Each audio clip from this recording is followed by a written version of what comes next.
হুজুর গাউসে পাক বড় পীর আব্দুল কাদের জিলানী বাগদাদি রাদিয়াল্লাহু আনহু এর দরবার শরীফ ইরাকের বাগদাদ নগরীতে অবস্থিত।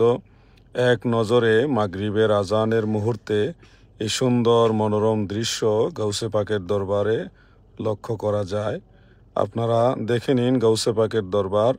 চতুর্দিকে ঘুরিয়ে এক নজরে একসাথে দেখানোর চেষ্টা করছি।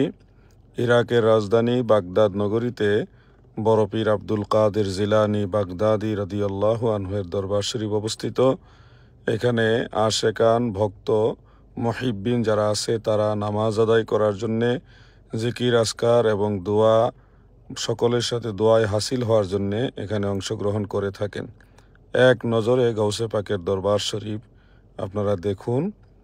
হুজুর গাউসুস সাকালাইন গৌসুল আজমের দরবার শরীফ বাগদাদ শরীফে অবস্থিত।